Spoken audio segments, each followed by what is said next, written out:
Saudara-saudariku yang dikasihi Tuhan, pelayanan dalam gereja tanpa disertai doa akan membawa kita pada pelayanan yang bersifat egoistik.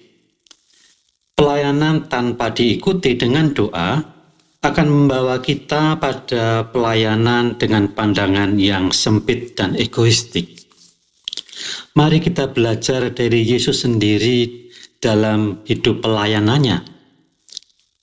Injil hari ini memberi kesaksian berikut. Selesai berpuasa di padang gurun, selesai berdoa dalam retret yang panjang di padang gurun selama 40 hari, Yesus kembali ke Nazaret. Dan dalam Injil dikisahkan, Yesus masuk rumah ibadat dan diserahkan kepadanya kitab Nabi Yesaya. Dan ia membaca nas dalam kitab Nabi Yesaya demikian. Roh Tuhan ada padaku, oleh sebab itu ia telah mengurapi aku untuk menyampaikan kabar baik kepada orang-orang miskin. Dan ia telah mengutus aku untuk memberitakan pembebasan kepada orang-orang tawanan dan penglihatan bagi orang-orang buta, untuk membebaskan orang-orang yang tertindas, untuk memberitakan tahun rahmat Tuhan telah datang. Kemudian Yesus menutup kitab itu dan lebih lanjut dia berkata kepada para pendengarnya, "Pada hari ini genaplah nas tadi sewaktu kamu mendengarnya." Dengan pernyataan pada hari ini genaplah nas tadi sewaktu kamu mendengarnya, Yesus meneguhkan bahwa perutusannya adalah perutusan yang terjadi bukan karena kehendak manusia, tetapi karena kehendak Roh Kudus. Perutusan Yesus adalah perutusan yang digerakkan oleh Roh. Perutusan Yesus adalah perutusan yang diberikan oleh Roh. Perutusan itu memiliki kekuatan dan kuasa hanya karena urapan Roh. Dan nas tentang itu berbunyi, Roh Tuhan mengurapi aku. Pengurapan sebagai tanda pelantikan perutusan oleh Roh. Dasar perutusan Yesus ini juga menjadi dasar perutusan dan pelayanan kita di dalam hidup menggereja. Saudara-saudariku yang terkasih, di dalam gereja ada begitu banyak bidang pelayanan dan juga begitu banyak anggota ataupun para pelayan yang terlibat.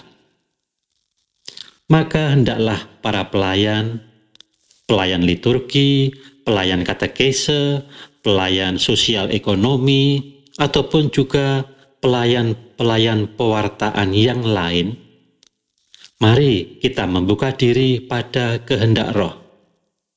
Mari kita dalam berpelayanan bukan digerakkan oleh kemauan egoistik kita, tetapi oleh karena kehendak Roh.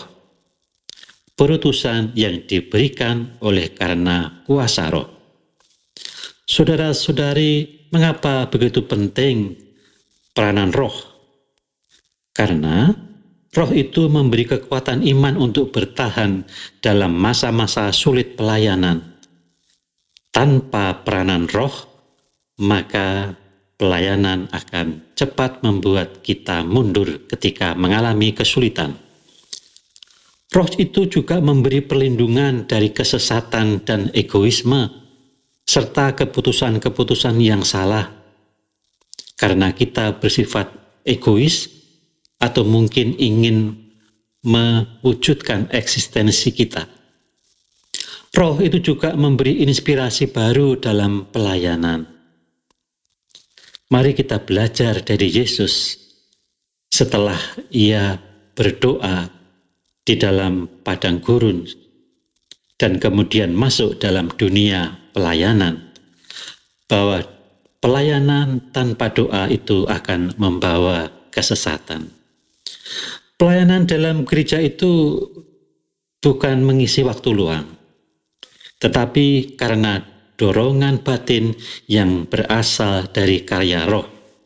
Sehingga walaupun penuh kesibukan, walaupun penuh dengan masalah hidup, orang dengan dorongan Roh Kudus tetap bisa memberikan waktu khusus untuk pelayanan gereja.